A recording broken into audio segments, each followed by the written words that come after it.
There might be a chance we actually get to see Shallot, the ancient Saiyan, in Dragon Ball Xenoverse 2 future Saga chapters. Hello everyone, it's me again, Steedoj here, back some more Dragon Ball Xenoverse 2, and I actually want to talk about Shallot potentially being an actual option for the future Saga chapters, since Xenoverse 2 looks like it's trying to squeeze in as many character DLCs as they can, and Shallot from Dragon Ball Legends is still always up for grabs. Don't forget, they actually did do Android 21, so Shallot is not off the table too, since Android 21 is from Dragon Ball FighterZ, and Shallot's from Dragon Ball Legends. It should be a pretty easy collab, all things considered.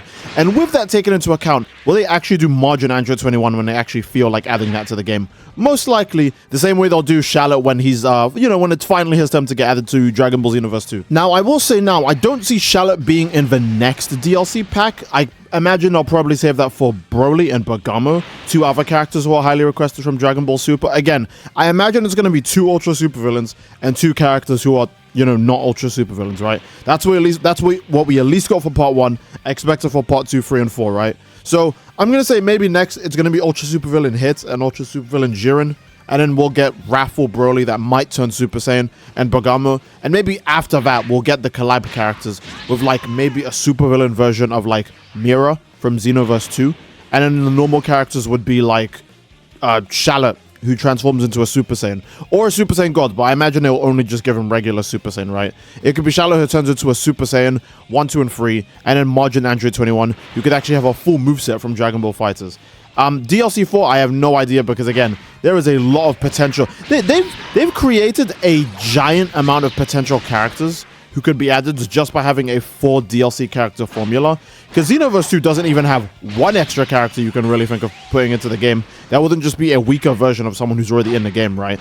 A good example is that, like, no one really cares if we get pregnant Videl from Battle of Gods or 18 with a tracksuit, but we are getting them. Which means if they're willing to go that low, they're definitely going to consider characters like, Wrathful Broly that can go Super Saiyan because we only got full power Broly. The same way how they gave us Blue Gogeta, but then they gave us his base form and his Super Saiyan form in one DLC package.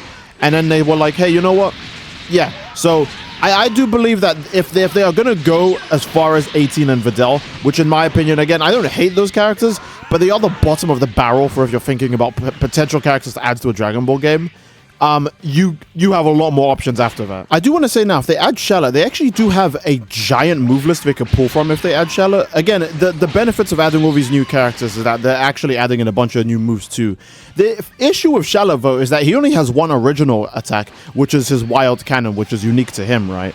But Shallot has the ability to use almost every other character's moves from the Dragon Ball series, as well as actually every Super Saiyan form at this point too. So I am not sure what they could add with Shallot other than maybe moves that they don't have a chance to add into Xenoverse 2.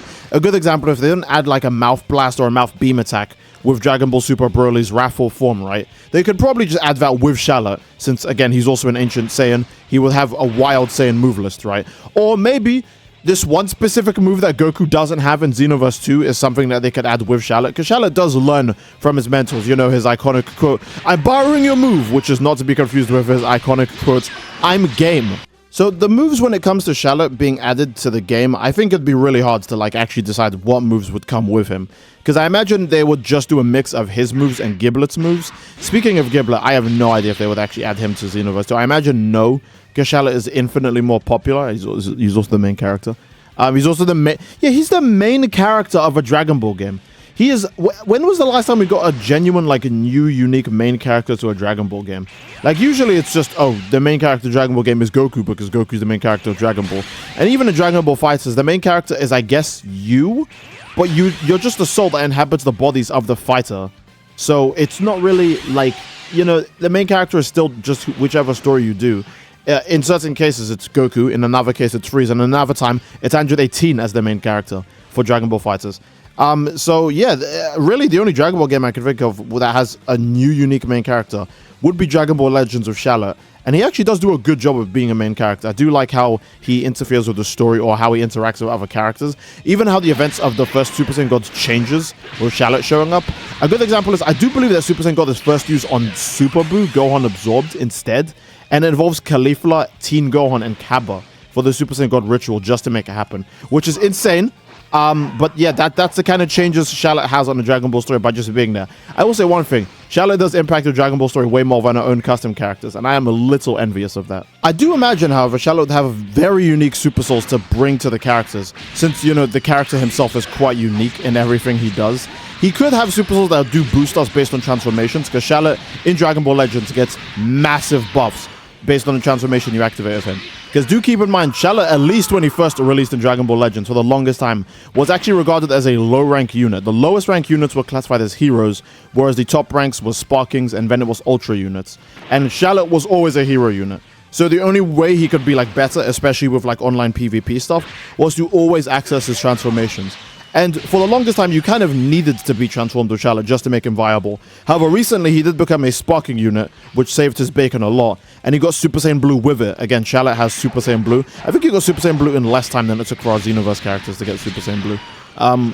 He's just a goat like that, I don't know. He definitely got Super Saiyan God in less time than our characters did, though. Man, the way you unlock transformations in Xenoverse 2 is so dumb when you think about it. But yeah, hey, Shallot would have a lot to bring to the table because he's probably going to come with a lot of transformation-based Super Souls. And hopefully Shallot does also get a multi-stage transformation if he does get added to Xenoverse 2. Because this guy does have access to every Super Saiyan form. I'm not going to say every because people are going to get really specific. But he has access to Super Saiyan 1. He can go Super Saiyan 2. Shallot can also go Super Saiyan 3 and Super Saiyan God, which is just insane. He doesn't have Super Saiyan Blue in this Xenoverse mod, but he does have it in Dragon Ball Legends. And I do remember hearing very great things about Super Saiyan Blue Shallot when it came to the online of the game. I don't play Dragon Ball Legends PvP that much, so I do not know how Super Saiyan Blue Shallot performs there. But Shallot he's just a great character, you know? They could cut corners and add Shallot's fusion. Shallot does fuse with his brother Giblet, and they become Shallot. It's Shallot with an E. Instead of an O. Yeah, I know, major difference. They could just, you know, do that instead. I imagine that would kill two birds with one stone, because you would have the fused form in the game, as well as having Shallot in the game, and, you know, his wild cannon and all the other stuff, right? But I do think Shallot individually, as he is more popular than probably his fusion. I'm gonna give some of that clout to Devil Artemis because he does a very good job portraying Shallot in extra media. For people who don't play Dragon Ball Legends, they get to see lots of Shallot on the Devil Artemis channel. But if they do most likely add Shallot, I do think they'll do it with probably Margin Android 21, and they'll kind of have it be like a Dragon Ball crossover collab thing. Maybe the Xenoverse 2, again, I don't know who the Ultra Supervillains would be for a hypothetical crossover collab thing. Maybe like Ultra Supervillain version of Mira or Final Form Mira, just so that way you could actually have a playable Final Form of Mira in Xenoverse 2. He would just be an Ultra Supervillain, right, instead. So maybe like an Ultra Supervillain Final Form Mira, where instead of making his moves like boss moves, they're just super strong moves instead. So he could still be playable in like online and Parallel Quest and all that stuff. And maybe, I'm not going to say Ultra Supervillain Toa, but it'd have to be another crossover character. Maybe Super Fu, but that's from Dragon Ball. That's from Super Dragon Ball Heroes. So they probably won't do Super Fu. Again, the ability with Dragon Ball and crossovers is really damn difficult. Dragon Ball has a hard time crossing over with itself. So I have no idea what they would do for the crossover DLC. Let's say Future Saga Chapter 3 is a crossover one, and the two new characters are Shallot and Margin Android 21, and then the original characters are Super Villain Final Form Mira and Super Villain Jacko. Let's just say Ultra Super Villain Jacko. Screw it, right? That would be different. And it would just obviously give us an idea of what we could expect from a DLC pack like that. And again, especially because Xenoverse 2 is running out of characters to add if they want to make more money, right? They kind of do have to eventually just go, hey, you know what? That Ancient Saiyan guy, he's pretty cool. Let's add him. Also, let's add in the real Android 21. Because, again, don't get me wrong, Lab Coat 21 is great. But ideally, you would want to have both. That reminds me that when we didn't get Lab Coat 21 in Fighters, people were really mad about not getting Lab Coat 21 in Fighters, the version that doesn't fight. And then when people in Xenoverse 2 got Lab Coat 21, they were mad that they didn't get Margin 21. So that's just really funny. I do think both 21s should just be in both games. Or, you know what, just be reasonable and make her transform, for God's sakes. Like, why is that so damn hard? But yeah, hopefully Shallot gets a better rap than Android 21 when it's turned to, when it's time to add him to Dragon Ball Xenoverse 2, right? Hopefully he actually comes with his forms and his unique transformations animation. Keep in mind, Shallot does actually have his own unique transformation animations from Dragon Ball Legends. I would like if they reference those, but they probably won't because they added transforming Dragon Ball Super Gogeta to Xenoverse 2, and he just has the normal Super Saiyan transformation animation. So, I don't really think there's a good chance of Dragon Ball Xenoverse 2 characters ever having cool, unique transformation animations. I think honestly the most unique transformation animations we got were Beast and Ultra Instinct, but those are for our own characters, not even for the characters in the game. who actually have those forms. So, I don't know, Xenoverse 2 is really against transforming characters. But either way, I think this is a good place to end the video. I really do hope Shallot gets in the game, but if he does, I'm afraid he'll probably only have one form. Most likely Super Saiyan, because they probably don't want to do a Super Saiyan God transformation animation for an original character. They'll probably just repeat the same generic Super Saiyan animation that the Xenoverse characters have, which is, you know, that. I imagine they'll just give Shallot that instead. So, yeah, that'll be it. I think that's a good place to end the video. And if you guys enjoyed the video, then obviously, again, please leave a like in the video and don't forget to subscribe, as it greatly supports the channel. And leave a comment down below as to what you'd like to see next.